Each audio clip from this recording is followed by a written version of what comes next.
Thank you, Mr. Speaker. Members, it's been a long session. It seems like we're regurgitating some stuff. This is going back to internet sales tax. Senate Bill 140 is based on a South Dakota bill that a good friend of many of ours, Senator Deb Peters, passed up there. And it simply states that a retailer without a physical presence in the state is subject to collect and remit sales tax.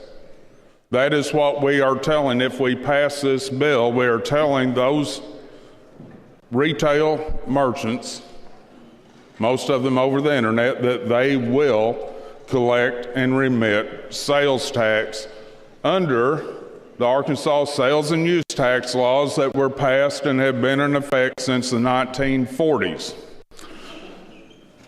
First of all, I want to clarify one thing. As of yet, we have not passed any internet sales tax bill during this session.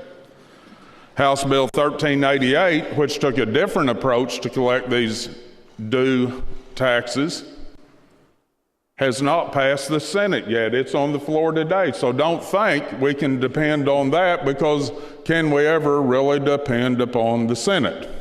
So here we are today with this bill.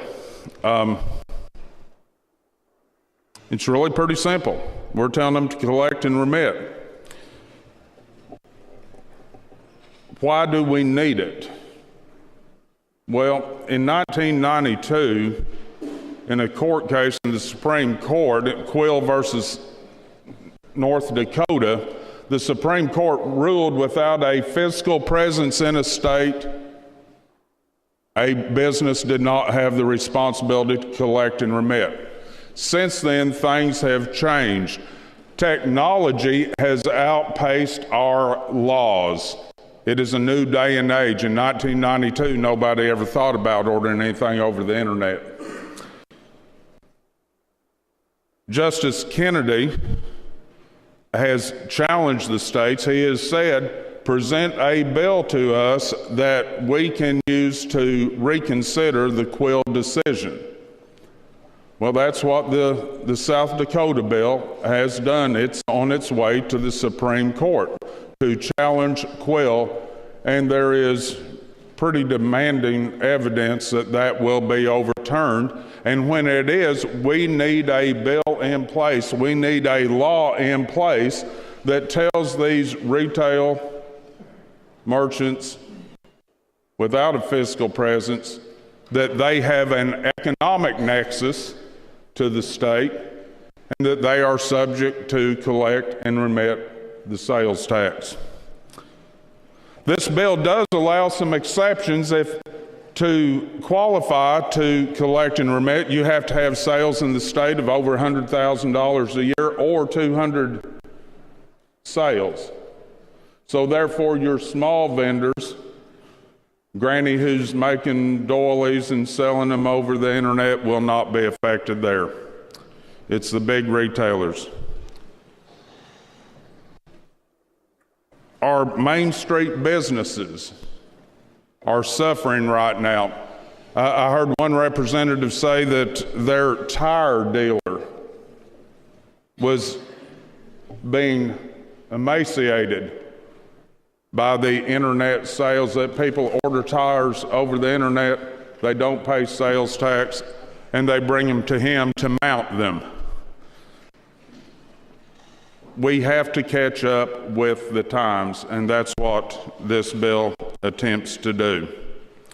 Now, some people said, is it unconstitutional?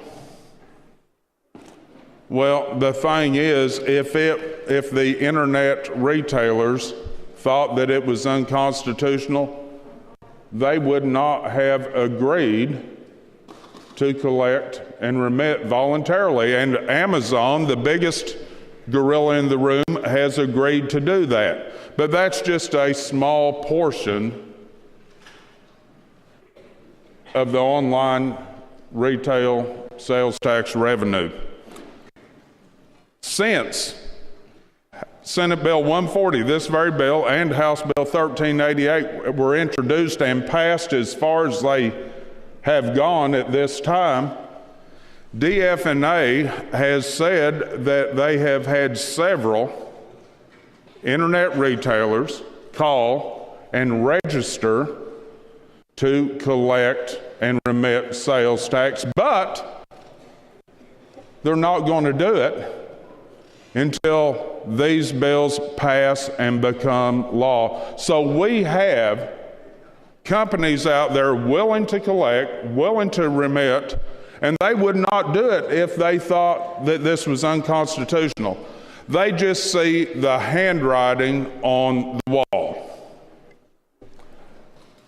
I know it's a tough thing to do, but it's not a new tax. And I want to use just a couple of examples to explain my feeling on this. I wear Wrangler blue jeans, all right? Why? Because they're cheap. I'm buying for $19.95 a pair.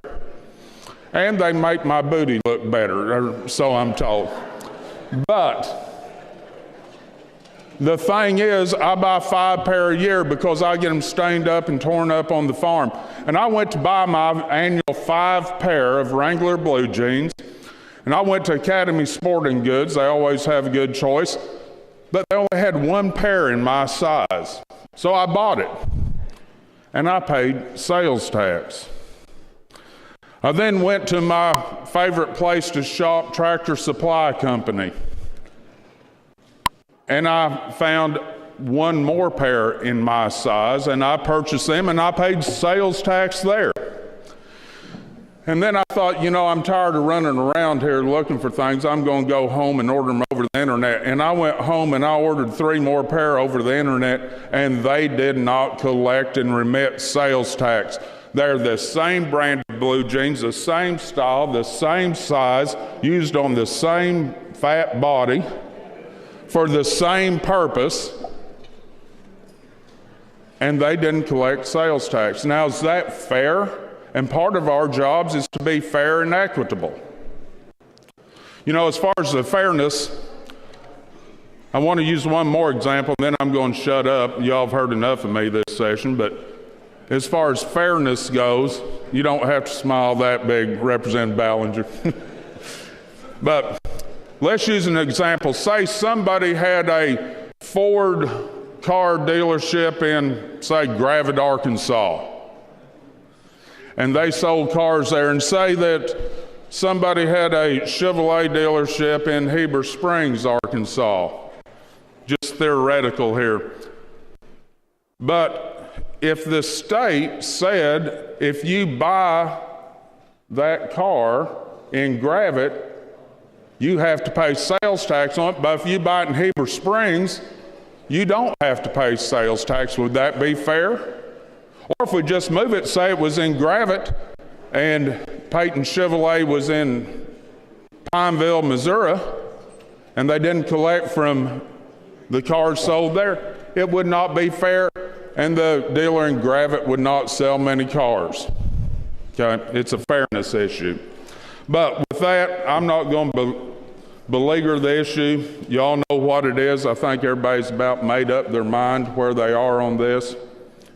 It is a difficult vote. The money is not allocated to any specific purpose. The tax task force will review our tax laws and determine where we might need money, suggestions. But we each one of us representing the 30,000 people in our district have a duty each year during the general session and the fiscal session to fight for where we think is proper for the money to go, whether it's special projects in our district, special projects across the state, whether it be highways, whether it be tax cuts. We have that duty, that responsibility to look at the state's balance sheet each and every year. So with that, I'll close and I'll take a couple of questions. Representative Stephen Meeks, for what purpose? Question, please. All right, you're recognized for your question. Thank you, sir. Question I have is reading the bill on page number 5. It says the state may bring a declaratory judgment action against any person the state believes meets the criteria of the subsection on the collection of the tax that failed to fulfill their obligation. Section 3 goes on to say the circuit court shall act on declaratory judgment against filed under this section as expeditiously as possible, and this action shall proceed with priority over any other action. So what we're saying here is that if a company basically tells on an Arkansan that they didn't pay the tax like they were supposed to, that the state can bring a suit against that person, and that lawsuit is supposed to take priority over everything else that the circuit court is doing. Am I reading that correctly? Or what's going on with that? Okay, Representative Meeks, that was some language that was added to kind of help blend the two bills, House Bill 1388, which, if you remember, was reporting, and Senate Bill 140. And what that does is just repeat basically current law. If you owe tax on something, whether it be personal income tax, whether it be sales tax and use tax, and you are not paying your taxes, then you can be prosecuted for not paying your taxes, and that's all that's referring to. Any other questions? All right. Well, with that, I would appreciate a good vote.